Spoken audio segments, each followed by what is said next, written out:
अस्सलामुअलैकुम, कैसे हैं आप सब? अल्लाह का शुक्र, मैं तो बिल्कुल ठीक-ठाक हूँ। उम्मीद करती हूँ आप भी खैरियत से होंगे। आज फिर से हाज़िर हूँ मैं अपने नए ब्लॉग के साथ, जो कि बहुत इंटरेस्टिंग और बहुत मज़ेदार सा होने वाला है। तो जी, ये देखिए, मेरा सुबह से मैं तो उठ चुकी हूँ और मेरा नाश्ता भी होने लगा है। आज सुबह से बहुत सारी रोटी बची हुई थी, तो मैंने सोचा आज नाश्ते में चलिए ये रोटी ही तल लेते हैं। और तली हुई रोटी खैर से खा भी ली जाती है, और कोई ये है कि ज़ाया भी नहीं जाती है। तो फिर मैं कभी-कभी तो जब ज़्यादा रोटी होती है तो मैं तल के और यही नाश्ते में ले लेती हूँ। तो मेरे बच्चे तो बहुत कम ही ये खाते हैं, तो एक आधे वाला तो खा लेते हैं, लेकिन नहीं खाते हैं तो फिर मैं उन्हें उनके लिए ब्रेड सेक दी थी, और मैंने रोटी 2-4 निवाले खा लिए थे इसी तरह से। तो मेरा नाश्ता भी हो गया। अच्छा जी, तो माहे रमज़ान का महीना भी है, और अब मैं बनाने वाली हूँ, आपको नेक्स्ट ब्लॉग में देखने को मिलेगा मेरी बनाई हुई कतलियाँ। तो मैं हलवा और कतलियाँ भी बनाऊँगी, और आपको भी बताऊँगी कि मैं किस तरह से बनाती हूँ और कैसे बनाना चाहिए। बहुत से लोग हैं जो नई उम्र की बच्चियाँ हैं, उन्हें नहीं बनाना आती हैं, तो वो भी बनाना सीख जाएँगी, और उनको ही ज़्यादातर कतलियाँ सबसे बिगड़ ही जाती हैं, या पहले मुझसे भी बिगड़ जाती थीं, लेकिन अब माशाल्लाह से मैं बना लेती हूँ और सही तरह से बन जाती हैं। और कोई भी जो है मेजरमेंट के साथ कोई भी चीज़ हो तो वो बनाई जाए तो सही बन जाती है, और अगर ऐसे ही मैं तो खैर ऐसे ही भी बना लेती हूँ जो चीज़, तो खैर बन जाती है। तो बस यही है कि सभी का इतना अंदाज़ नहीं हो पाता है जो सारे लोग बना पाएँ इस तरह से। तो कतलियाँ कुछ ज़्यादा ही टफ़ हैं, जैसे टिक्कियाँ हैं, बहुत बनाना आसान है टिक्कियाँ भी। और बहुत सारी चीज़ें जो अपने त्योहारों में, सारे त्योहारों में बनती हैं, तो सिवई भी कोई ऐसी जैसे टफ़ नहीं है, लेकिन कतलियाँ कुछ ऐसी हैं जो सारे लोग नहीं बना पाते हैं। तो मेरा यहाँ पर हो रहा देखिए, है अम्मी ने नाश्ता। बनाए हैं आज दाल और चावल, मेरे फेवरेट और मेरे और असल के हैं और पता। क्या। जिस दिन दाल चावल बनते हैं उस दिन बहुत अच्छा लगता है मुझे। और ये और क्या। देखिए, ये देखिए, ये सैलेड है, ये सैलेड है। बड़ी डिज़ाइन सैलेड देखिए, डिज़ाइन। ये है दाल, की है दाल। मटर की दाल। जी और भी अच्छी हाँ। होती है, चलो। बहुत अच्छी है। मेरे मुंह में तो पानी आ गया। अभी हम स्कूल से आए हैं, खा लेते हैं। ऐसे ही खा लेते हैं। अभी पापा नमाज को गए हैं, पापा के साथ ही खाएंगे जब तक लगाए ले रहे हैं। तो पापा भी हैं आपके? आज तो पापा भी हैं, आज पापा की जी। छुट्टी है। संडे को हम लोग की छुट्टी होती है और आज ये पापा की। देखिए, आपके लिए ये तैयार है मेरी एक प्लेट, जो कि ये ये देखिए, देखिए। यम्मी ने सजाया है, ये शॉर्ट बनाया था यहाँ पर। अचार, तो अचार भी चलिए। निकाल लेंगे। जी हाँ, अभी अचार तो बाकी है। अचार भी तो है, नींबू का या उसका, आम का। नींबू का निकाल लें। नींबू का, हाँ, नींबू का भी नींबू अच्छा का होता है। निकालें या अचार, और जो उसका खाओ भी, निकाल दें, अचार नींबू का या अचार उसका। किसी का भी निकाल दो, दोनों ही अच्छे हैं। ये देख सकते हैं आप लोग, लंच हमारा हो गया है रेडी। और अभी कुछ कुछ चीज़ें हैं जो अभी इस पे नहीं है, वो भी रख देते हैं जल्दी से। तो यहाँ पर ये गन्ने हैं, और गन्ने लाए हैं हस्बैंड मेरे। तो वो जो है जिस दिन उनकी छुट्टी होती है तो वो यही सारे काम करते हैं, और अज़ल तो उनका पीछा ले लेते हैं कि पापा गन्ने लेने चलो, कहीं रस प्राने चलो, कहीं ऐसा वैसा कुछ न कुछ लगाते ही रहते हैं। तो यहाँ बस ये है, होता है कि वो जिस दिन छुट्टी होती है तो फिर ये ऐसे काम कर भी लेते हैं। तो यहाँ पर हो चुका है नेक्स्ट डे। तो मैंने सारे कपड़े तो सुबह से इन लोगों के वाइट ड्रेस जो कुछ भी होते हैं वो धोकर डाल दिए थे मैंने, और बच्चे तो चले गए स्कूल, और मैं अब अपने काम काज में लग गई हूँ। तो आज है जुम्मे का रोज़, तो आप सभी लोगों को जुम्मा मुबारक हो। मैं मुबारकबाद तो देना भूल ही गई। जुम्मे के रोज़ तो बहुत सारे काम होते हैं, जैसे कि सारी कपड़े तो इतने हो जाते हैं, सबके उतरे हुए भी होते हैं, और मैं तो गंदा एक भी नहीं कपड़ा रखती हूँ, लेकिन फिर भी इतने कपड़े हो जाते हैं।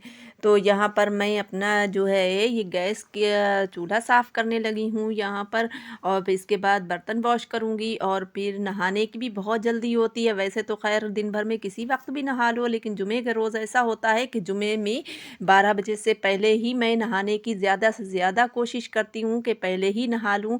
तो बस मैं फिर इसके बाद में बर्तन वॉश करने के बाद में मैंने और कुछ भी नहीं काम किया, सीधा मैं नहाने चली गई। और उसके बाद में ये देखा तो मेरा जो है डब्बा, ये मेवा मैं इसमें रखती हूँ तो ये कुछ रख के भूल जाते हैं, तो भूल नहीं गए थे बल्कि देख रहे थे, लेकिन फिर वो कुछ धूप में रखना था मुझे, मैंने रख दिया।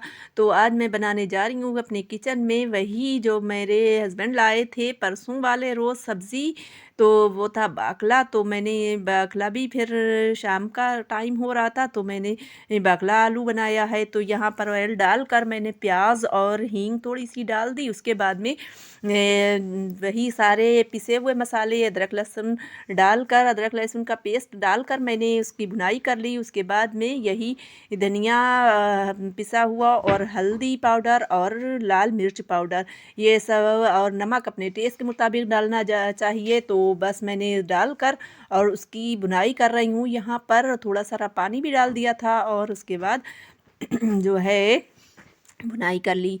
और इसके बाद में जब भुनाई हो जाएगी तो मैं अब ये जो मैंने आलू और सब्ज़ी ये रखी है, इसका मैं नाम ही भूल जाती हूँ, सब्ज़ी का बाकला यानी बोलते हैं, तो मैं नाम लेना भूल जाती हूँ बार बार। तो यहाँ पर अब मैंने बाकला भी इसमें ऐड कर दिया है अपने कुकर में। और अब बस इतना है, थोड़ा सारा चला मिलाकर मैं इसमें थोड़ा सा बस गलने भर का पानी डालूँगी और उसके बाद में मैं प्रेशर देने के लिए लगा दूँगी। 2 सीटियों में तो ये बहुत अच्छे से गल जाएगा और ज़्यादा पानी नहीं ऐड करना होता है इसमें भी, क्योंकि इसमें सब्ज़ी भी छोड़ती है थोड़ा पानी और ये जो है जल्दी से गल भी जाता है। तो बस मेरा 5 मिनट में ये पककर तैयार हो गया था, रेडी हो गया था। यहाँ पर थोड़ा सा पानी था, मैंने खोल कर उसको भी भून लिया।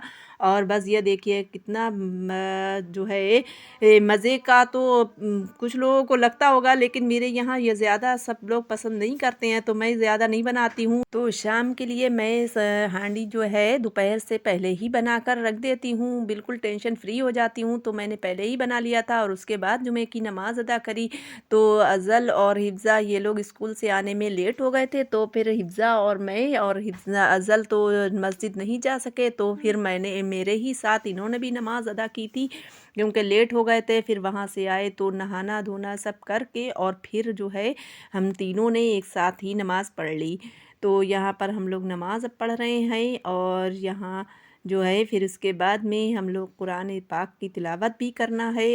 तो यहाँ पर ये देख रहे हैं आप, ये है आटा बाजरे का। तो भाई पूरी सर्दियाँ निकल गईं लेकिन मैं बाजरे की टिक्कियाँ नहीं बना पाई।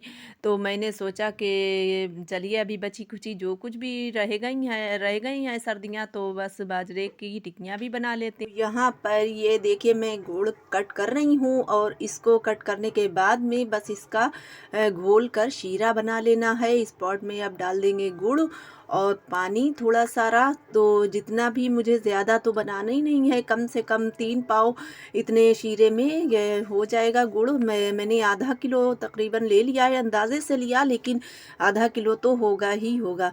तो बस मैंने यहाँ पर ले लिया है आधा किलो गुड़ और इसको मैं इस तरह से छान लूँगी क्योंकि इसमें काफ़ी सारे तिनके वगैरह कुछ गुड़ में निकलते हैं। तो पहले मैंने छान लेना है उसी तसले में और फिर मैंने ये देखिए जितना भी अभी इतने शीरे में आटा लगना है मैं डाल कर यहाँ पर मैं इस तरह से आटा गूँधूँगी और इस तरह से गद्दी से हाथ की और इस तरह से करना है। बस गूँध कर मैंने चिकना तो कर लिया है। तो बस इस तरह से हाथों से ही ये मतलब पटा बेलन से नहीं बेली जाती हैं टिक्कियाँ, हाथों से ही बनाई जाती हैं। तो इस तरह से मैं गोल गोल करके और टिक्की ऐसी बना लूँगी।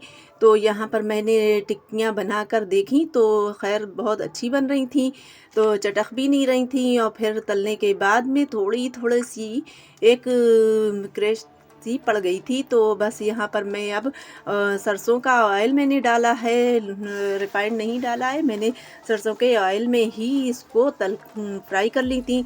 तो यहाँ पर मैंने ये देखिए तल ली हैं टिक्कियाँ, अपनी फ्राई कर ली हैं। हमारा ब्लॉग था यहीं तक, और अगर आपको हमारा ब्लॉग पसंद आया हो तो लाइक शेयर एंड सब्सक्राइब करना मत भूलेगा। मिलते हैं किसी नेक्स्ट ब्लॉग में। थैंक्स फॉर वॉचिंग एंड अल्लाह हाफिज़।